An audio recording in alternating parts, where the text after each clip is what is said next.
hi there students, welcome back to another video lesson. So for this video lesson, quarter 2 na po ang ating pag-uusapan. So for the first topics on quarter 2 for grade 7 mathematics, we'll have measurement. So yung una po nating topic, measurement of length. So let's start. So our lesson objectives. First, of course, we will define measurement and its systems. And then we will convert units of length using the English and metric system of measurement. So we will convert units of length from metric to metric, English to English, and English to metric, and vice versa. And finally, we will solve word problems involving conversion of units of length. So before we proceed to measurement of length, let us first define what is measurement. So in mathematics, measurement is defined as finding a certain number that shows the size or amount of something. This includes measurement of length, area, volume, mass or weight, time, angle, temperature, etc. So marami po ang pwedeng sukatin for measurement. So una na dyan yung length, kung gaano kahaba ang isang bagay. So gaano kalayo ang isang lugar sa isang lugar. And then yung area, like for example, kukunin natin yung area ng garden. So measurement pa rin po yun. And then volume. So kung anong o ilan amount ng tubig ang kasya sa isang bote. And then mass and weight, ito yung bigat, timbang. And then time, minemeasure din po natin yung oras. So araw, segundo, minuto, buwan, dekada. And then angle, so pag-uusapan din po natin yung pagsukat ng angle. And then of course, yung temperature. Pag sinabi nating temperature, ito yung kung gaano kainit or gaano kalamig ang isang bagay o kaya sa isang lugar.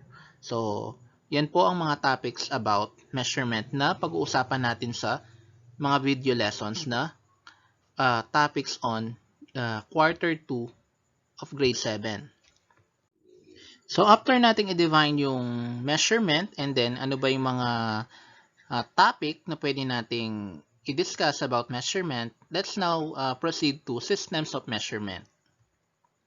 So there are two main systems of measurement widely being used in this world, namely the metric or decimal system and the English or US system. So yan lamang po yung mga system na kadalasang ginagamit natin kapag measurement ang pinag-uusapan. So kung ano ang difference na ng dalawa na yan, so nasa susunod na slide. So how do these systems differ? So anong pinagkaiba ng dalawang system of measurement na yon? So kapag sinabi nating metric or decimal system, it is made up of units based on the powers of 10. You just need to move decimal point in converting units. So napakadali lang po ang paggamit ng metric system. So ang gagawin lang is i-move natin yung decimal point.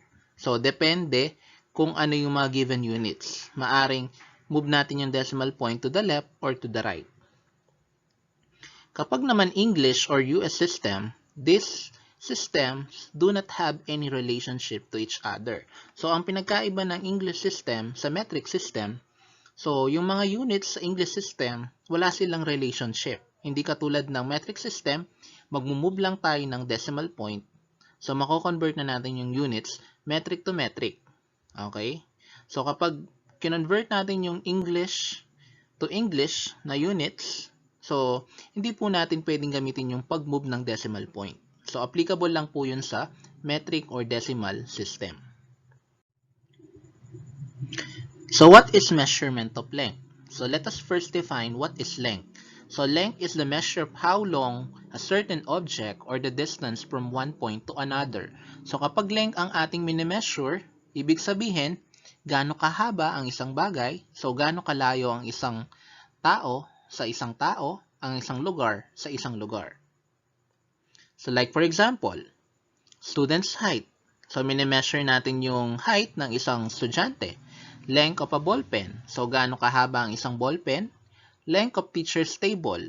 Or even the distance from town A to town B. So kapag length ang pinag-uusapan natin, ayan po ang mga posibleng i-measure. So, marami pa pong ibang situation na pwede nating gamitin ang measurement of length. So units of length under the metric or decimal system includes kilometer, hectometer, decameter, meter, decimeter, centimeter, and millimeter. As you can see, puro may meter sila sa mga pangalan nila. And then, yung units of length under metric or decimal system, yung basic unit ng length is meter. Okay? And then, units of length under the English system consists of foot. Feet is the plural form, inch, yard, and mile. So sabi nga sa definition ng metric system tsaka English system kanina, yung metric system, nagmumove lang tayo ng decimal point sa pag-convert ng units. Sa English system naman, wala silang relationship sa isa't isa. Kung makikita nyo, foot, inch, yard, mile, magkakaiba pong word yan. Unlike yung length, puro may meter sa dulo. So let's have conversion of factors under metric system. So kapag nagko-convert tayo ng units of length, metric to metric, so pwede nyo pong gamitin yung mga yan. So 1 kilometer is equivalent to 1,000 meters, 1 hectometer is equal to 100 meters, 1 decameter is equal to 10 meters, 1 meter is equal to 10 decimeters, 1 meter is equal to 100 centimeters, and 1 meter is equal to 1,000 millimeters. So, ang mahalagang tanong, how do we convert one unit to another unit? So, use the formula below. So, desired unit is equal to given unit times the ratio between desired unit and given unit. So, yan lang po yung way or yung formula kung paano ang pag-convert ng isang unit sa isang unit. So, converting metric to metric. So, in converting units of length from metric to metric, you just simply move decimal point from left to right or right to left. So, meron tayong ginagamit na metric converter para mas mapadali ang pag-convert ng units of length under metric system. So, metric to metric. So, makikita nyo dyan, yung base unit po natin, yung nasa gitna is yung meter. Kapag pinag-uusapan po natin, it's length, meter is the basic unit. And then, sa tabi ng ating basic unit, sa left, makikita natin yung deka, hekto, kilo. Ibig sabihin, yung tatlo na yan, mas malaki sa meter na basic unit natin. And then, yung tatlo naman na nasa right ng basic unit natin na meter, ay mas maliit. Deci, centi, milli. Okay. So, ang paggamit ng metric converter, imumove lang natin yung decimal places from left to right or right to left, depende sa kino-convert natin. So, let's have example number 1. Convert 25 kilometers to decameters. So, ayan po yung ating metric converter. So, kailangan po natin i-convert yung unit na kilometer sa decameters. So, ito po ang kilometers or kilo. And then, ito naman po ang deka. So, magmumove tayo ng 2 decimal point to the right. So, 1, 2. Ibig sabihin, yung 25, dadagdagan po natin ng 2 0. So, ibig sabihin ng 25 kilometers equal siya sa 2,500 decameters. So, pwede rin naman nating i-shortcut yung decameters as DAM. So, 2,500 decameters. Next example, number 2. Convert 6.38 hectometers to millimeters. So, yung hectometers, ito siya. Yung millimeters naman, nasa dulo. So, kung bibilangin natin kung ilang decimal point ang ating imumove, 1, 2, 3, 4, 5. Ibig sabihin, 5 decimal places ang ating imumove. So, since may decimal po yung ating given, take note, kapag po may decimal point po yung ating given na number, so, dun sa decimal point po tayo magsisimulang mag-move. So, since 5 decimal places ang kailangan nating i-move, so, let's start. So, dito sa decimal point, ayan, 1, 2, 3, 4, 5. And then, dun tayo mag-i-stop. So, yung mga blanco, nakikita nyo yung tatlo, dadagdagan nyo lang po ng tatlong 0. So, ibig sabihin, ang ating final answer is 638,000 millimeter. So, by the way, ang millimeter, ang shortcut sa pagsulat is mm. So, ito na po yung ating final answer. For number 3, convert 0.08 centimeters to meters. So, kung kanina, nagmumove tayo ng decimal point from left to right. So, sa example number 3, magmumove naman tayo ng decimal point from right to left. Ibig sabihin, mas mababa po kasing centimeter sa meter. So, ito po yung ating centimeter. And then, yung meter natin, yun po yung ating basic unit. So, sulat lang po natin 0.08. So, ayan. And then, rewrite natin 0.08. Ayan. So, magmamove tayo ng decimal point from right to left. So, ito po yung decimal point. Ito. 1, 2. Okay. And then, kung saan tayo tumigil, yun na po yung bagong decimal place. And then, itong blanco, lagyan lang po ng 0. And then, kung saan tayo tumigil na point, lagyan po natin ng 0 sa unahan. So, ibig sabihin, ang ating final answer ay 0.0008 meters. So, ang 0.0008 meters, pwede po natin yung basahin as 8/10,000 meters. So, nakasanayan na lang po kasi natin na 0.0008. So, this is our final answer. So, let's have example number 4. Convert 459.25 decimeters to kilometers. So, again, ikino-convert natin yung smaller units to bigger units. So, ibig sabihin, magmumove tayo ng decimal point from right to left. So, ito po ang decimeters. At ito naman po ang kilometers. So, magmumove tayo ng ilang decimal places. 1, 2, 3, 4. So, i-rewrite lang po natin 459.25. So, magmumove tayo ng 4 decimal places to the left. So, dito sa decimal point, so sa pagitan ng 9 and 2, doon tayo mag-i-start. And then, magbibilang tayo ng 4 to the left. 1, 2, 3, 4, and then decimal point. And then, yung blanco, 0. So, ang ating final answer, 0.045925 kilometers. So, anong mapapansin natin? Kapag minumove natin or kino-convert natin yung smaller units to bigger units, lumiliit yung number. Kapag naman yung bigger units, kino-convert natin sa smaller units, dumadagdag or lumalaki yung number. So, let's have example number 5. The distance traveled by a car from city A to city B is 4.85 kilometers. Convert the distance in meters.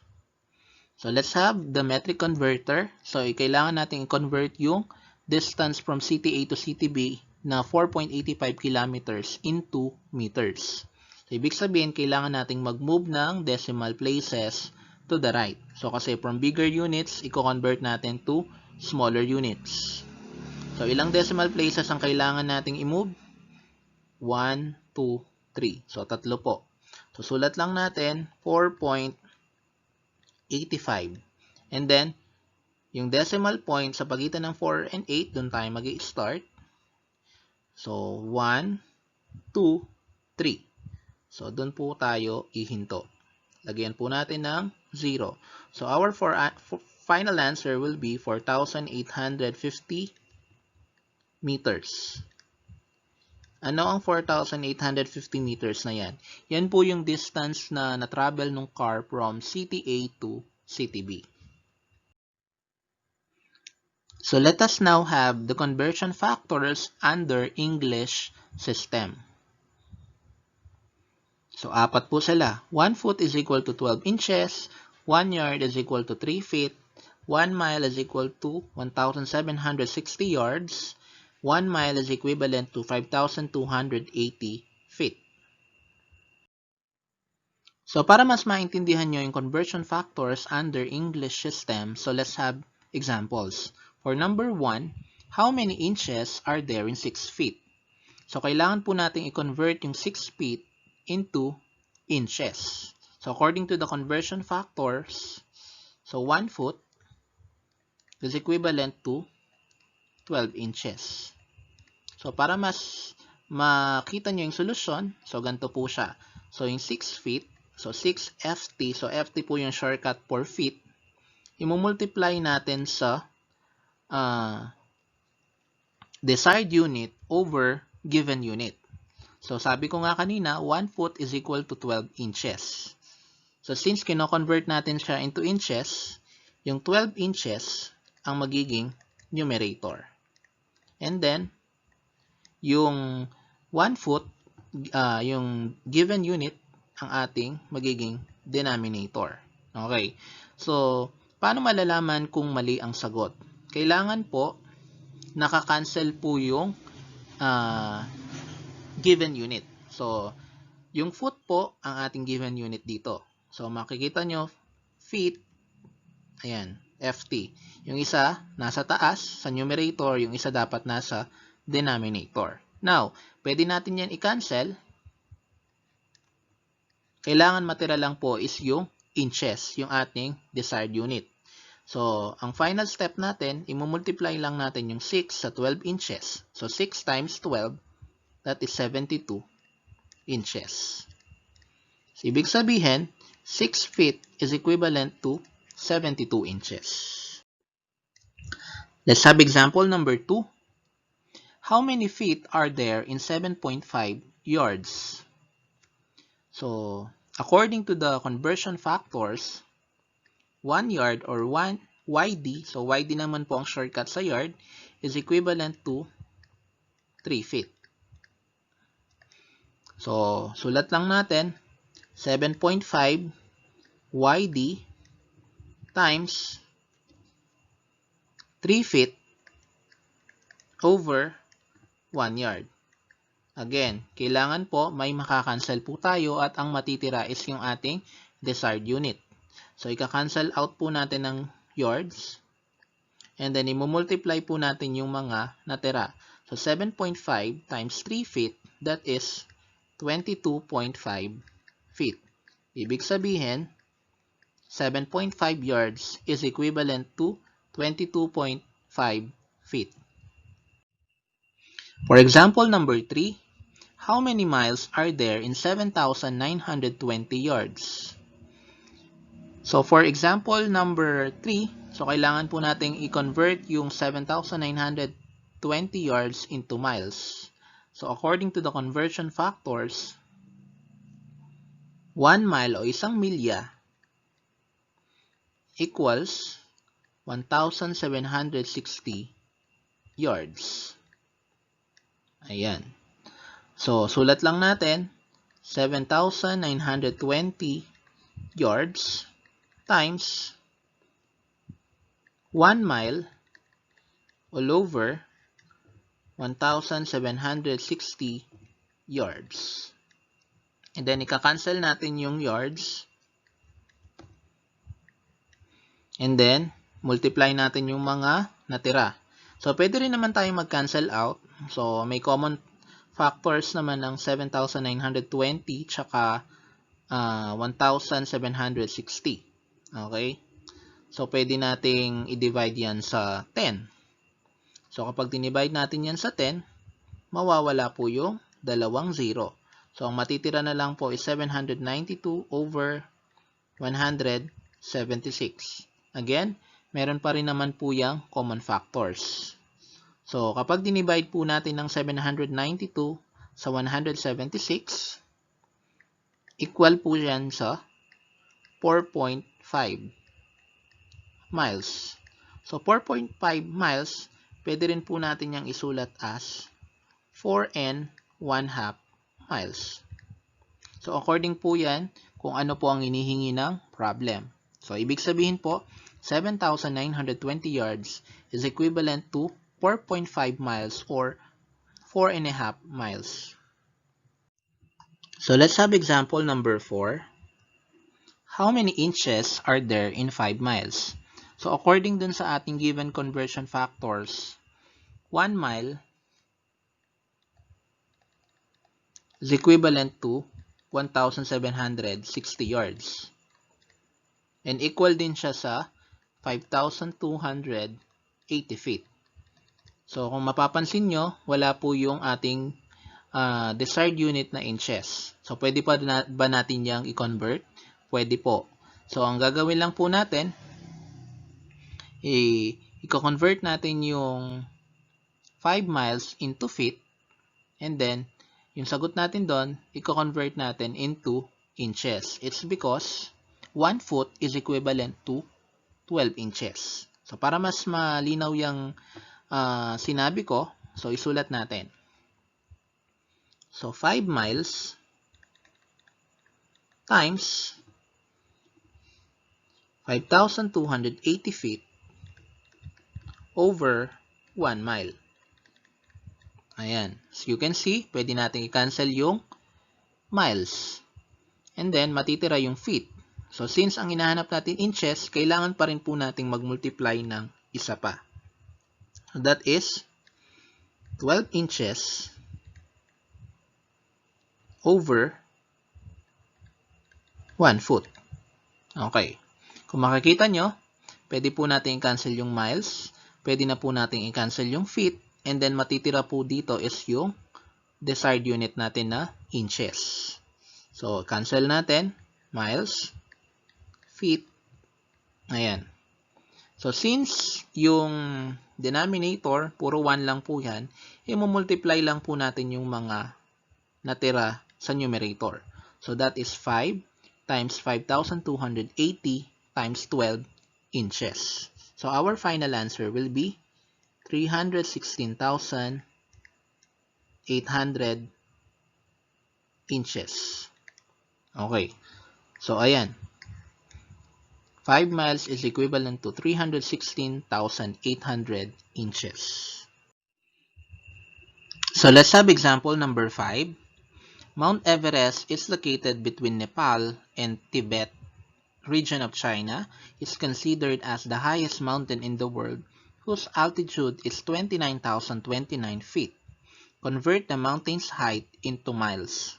So, yung Mount Everest po ang tinuturing na pinakamataas na bundok sa buong mundo, na kung saan yung height niya or altitude is 29,029 feet na i-convert natin into miles. So, yung conversion factor natin dyan, 1 mile is equivalent to 5,280 feet.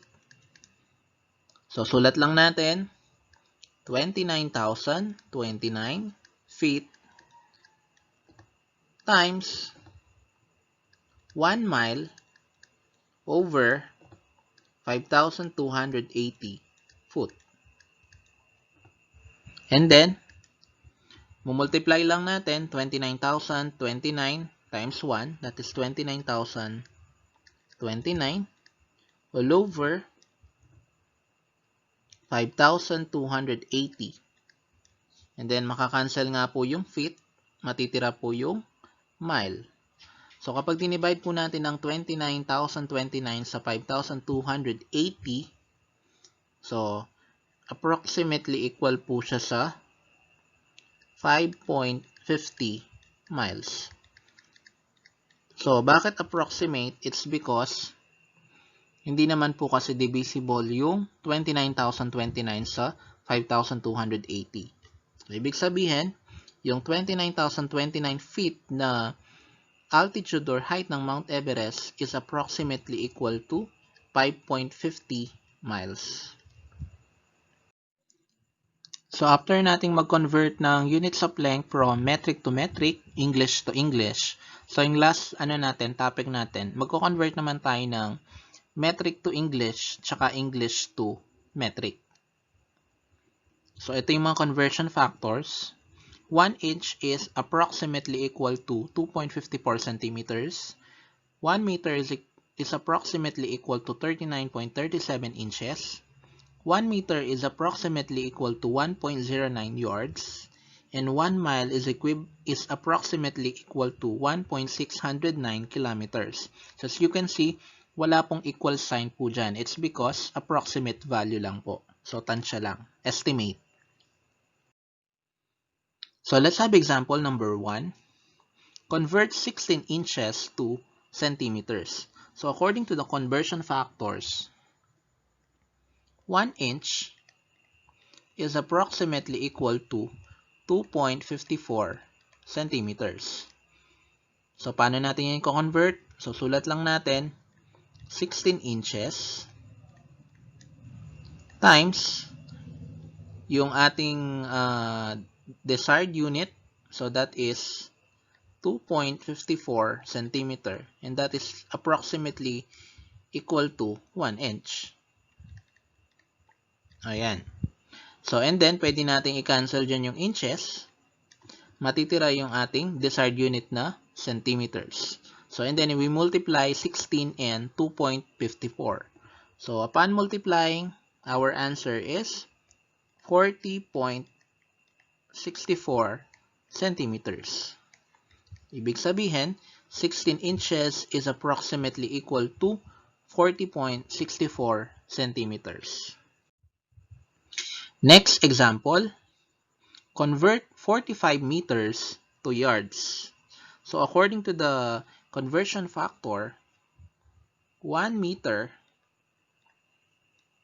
is approximately equal to 1.09 yard. So sulat lang natin 45 m times 1.09 yard over 1 meter. And then pwede natin i-cancel yung meter. Matitira na lang yung ating desired unit na yard. And then we multiply 45 by 1.09. So 45 times 1.09, that is approximately equal to 47.7 yard. So lahat po ng mga sagot po natin dito is puro estimate lang po. So let's have the third example. Convert 200 meters to inches. So based from our conversion factor, 1 meter is approximately equal to 39.37 inches. Ayan. So sulat lang natin 200 m times 39.37 inches or in, shortcut for inches, all over 1 meter. So ayan. So pwede natin i-cancel na ngayon yung meter. Matitira lang po is yung inches.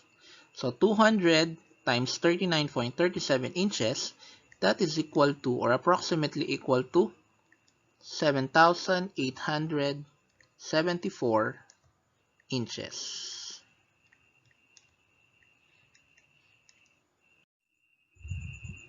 So let's have example number 4. Convert 300 centimeters to yards. So based sa ating conversion factors, walang specific na nakalagay kung ano ang equivalent ng centimeters to yards. However, pwede naman nating i-convert ang 300 centimeters into meters and then from meters to yards. It's because meron tayong conversion factor na 1 meter is approximately equal to 1.09 yard. So let's start. 300 centimeters times, so sa isang metro or 1 meter, equivalent po yan sa 100 centimeter. So pwede tayong gumamit ng metric converter dyan. So and then multiply to 1.09 yard all over 1 meter equals, so pwede na po nating i-cancel out yung centimeter, meters, meters. So, matitira lang po is yung ating desired unit na yards. And then, pwede tayong mag-cancel out. 300 tsaka 100, pwedeng i-cancel yung 100. Yung 300, magiging 3 na lang po. And then, finally, we multiply 3 and 1.09. So, 3 times 1.09, that is 3.27 yards. Ibig sabihin po, ang 300 centimeters, approximately equal po siya sa 3.27 yards. So, for our last example, so one full marathon is equivalent to 42.195 kilometers. What is the equivalent measure in miles? So, yung marathon, ito na po yung pinakamahaba sa lahat ng running events. So, 42.195 kilometers. So, kailangan natin yang i-convert into miles. So, according to the conversion factors, 1 mile is approximately equal to 1.609 kilometers. So, sulat lang natin, 42.195 times 1 mile all over 1.609 kilometers. So, and then, makakancel out yung kilometers. So, matitira na lang po 42.195 all over 1.609. So, i-divide po natin yan. That is approximately equal to 26.22 miles. So, ganyan po ka layo ang 42.195 kilometers o yung one full marathon.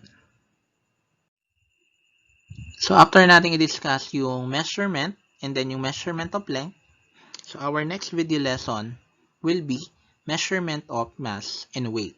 So, that's all. Thank you.